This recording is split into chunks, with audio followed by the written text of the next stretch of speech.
here we are. This is Sex Love Psychedelics, and I'm your host, Dr. Kat, bringing you psychosexual conversations that will leave you intellectually turned on and hungry for more.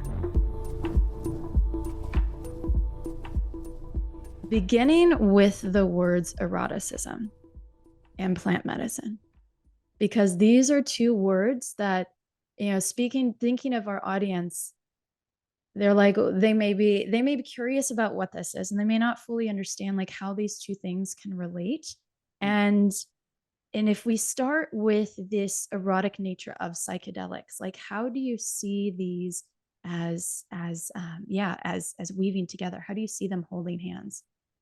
Mm-hmm. Yeah, so when we say plant medicine or psychedelics, for me, I'm referring to the flora, fauna, and fungi, queendoms and kingdoms, these incredible spans of plants, of animals, and of mushrooms, and what is available when we tap into their energy, consume them, and utilize their biochemistry in order to get us into what my experience is, a more expanded state where we have more energy flowing through us. When we have more life force energy flowing through us, when we have more availability to be aware of the places of our psyche that are stored in our body as the entire being that we are, the giant nervous system from the tips of our hair follicles all the way down to our toes, stores information from this lifetime and generationally. And what plant medicine does is it helps highlight the places in the body and in the full psyche of where there are kinks or where there are bends or where there are almost like suctions of energy that don't allow our life force energy to flow. Yeah. And this life force energy, this erotic energy, that's all it is, eros, and it's just life. Some It's people life. call it God, Yeah. right? Some people call it love. I like to call it orgasm. You're calling it erotic energy. Like it is. It's just is, right? And so when we consume plant medicine specifically in a ceremonial way with the intention to go in and heal some of these misrepresentations of life force energy in our psyche and our body, when we go in and unkink that hose, and allow the energy to run through our body, what's available as human beings, as human feelers, as human artists, as human creators is so much more vast, because now that erotic energy can flow through our body without a kink in the system. Yeah. And so that's really where it comes in together. Yeah. And from a trauma-informed lens, through the work that I do, trauma is these contractions in the body and the body and the brain of unable to fully move through an experience. So exactly like you're saying, there's these kinks or these contractions, these places in our body that get frozen, and even the fascia around them get frozen. So how does that end up impacting the flow of, our nervous system, the functionality of our nervous system? Do we get stuck in fight or flight mode? Do we get stuck in this frozen mode? All of that impacting our vibrancy. Mm-hmm. Do you see if each of these plant medicines or psychedelics, do they have different unique signatures, like erotic signatures, like how you, I don't know, the word that's coming to my mind is like texture, like you're in the experience of like a different texture with the eroticism? Totally. For me, yes. There's a piece where each one has its own, almost its own tone, and the bridge to get to the oneness place and the bridge to get out of the oneness place is distinct. So almost think of like plant medicine as an elevator, and you're going up floor by floor by floor by floor. And the journey from ground floor to the top floor is a different elevator for each plant medicine, is a different texture. But once you're at the top floor, we're at the top floor. Once I'm in a state of oneness, or once I'm in a state of, I call it being in the river of consciousness, where it feels like I am everything around me and everything around me is me, and the separation is not as available to my imagination. When that perceived separation drops, once I'm there, whether I've sat with Waichuma or Ayahuasca or Iboga or San Pedro, or I already said San Pedro with Waichuma, or Bufo. Like once I'm in that state, it's there. But each medicine, and I would say even each time sitting with each medicine, yeah. there is a different texture, there's a different nuance of the relationship. In the traditions that I've studied with, specifically the Shuar Sekopai of Ecuador, they really, the emphasis was on your relationship with Mama Yahe, right? Ayahuasca, the conversation, the song that you're having with her.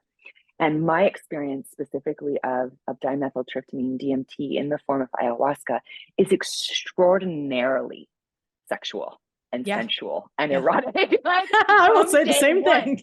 right? From the first time I drank, and I really wronged myself for it. I thought, oh, this must be my sexual trauma, or this must be, the repressed church girl coming out or something. But literally, I was like grinding in my hammock for the first night, like very awake in my loins. My visualizations were me as a baby going back into my mother's womb, her going back into her mother's womb, back into all these wombs, back into all this like pussy power place. And I didn't share in the integration work. I didn't share how much came up for me sexually and sensually. And similarly, many times in my studies, specifically with ayahuasca, and then also with peyote, with the Native American church, there was a top-down, usually male to the rest of the congregation, if you will, information that sexual energy was dangerous in the medicine space. Ooh, That very cultural reflection. Yeah. On the macro. Yeah. Yeah. And there's this part of me, like as the historian academic that I am, doing research around, okay, the colonization and the utilization of the Judeo-Christian Catholic paradigm of purity and chastity, how that got exported to a lot of indigenous cultures as this standard of, okay, we don't use sexuality, or we don't get naked, or we don't allow women who are bleeding into these spaces. And I'm curious, like how much of that is influenced from that, or how much of that is kind of like a patriarchy that isn't necessarily from colonization and says that sexual energy is dangerous, or potentially the number one thing that I've heard specifically from medicine men, specifically in peyote from the Native American church and ayahuasca circles of the Yawanawa and Santo Daime and Shuar, Shipibo, would be that igniting that sexual energy could cause someone to fall, could cause a participant or the medicine, usually the medicine man, to be tempted to do something that could cause harm to someone else. If we ignite this sexual energy, we might ignite the predators. And I find that to be interesting. Very victim shaming, right? Like they're calling the participant the one that's the tempter or temptress.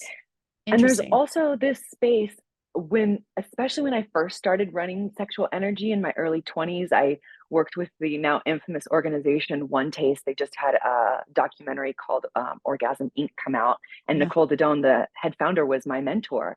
And one of the things that she was really adamant, I do not endorse this organization. I left for many reasons that are displayed in the documentary. But one of the things she did help me understand as a young woman with a lot of sexual energy was how to run our energy within ourselves. How to utilize sexual energy for our own enjoyment rather than to seek the attention of the other. Especially as female-bodied individuals, we're often trained to use our sex energy to get attention, validation, praise, these resources. Things that are right? to be validated as a human being on this experience. It matters who is attracted to me, and that gives me this piece, and a lot of that is not fully conscious. So I understand even my own like wariness of bringing in sexual energy to plant medicine spaces where I'm facilitating is often around, but we don't have that elementary erotic training, Tantra 101, how to run sexual energy in my own spinal cord. So I feel like that's the conversation even before this one that we're having, of like, how do we promote, activate, continue to support people of learning about the beauties of sexual energy as a personal process first. Well, that was fun. Thanks for tuning in, lovers. And if you want to experience more ecstasy and sexual liberation, head over to sexlovepsychedelics.com and learn about how you can join me for any one of my online or live events. And while you're there, grab my free guide on sex and psychedelics. Remember, this podcast is for entertainment and educational purposes only. Please contact your healthcare provider and local law before pursuing any of the products or psychedelics discussed. And one final note here. I make this show specifically for you. If you're loving the show, then be sure to leave me a review in iTunes or Spotify to let me know. Happy to be here and happy to serve. I'll see you next time on Sex Love Psychedelics.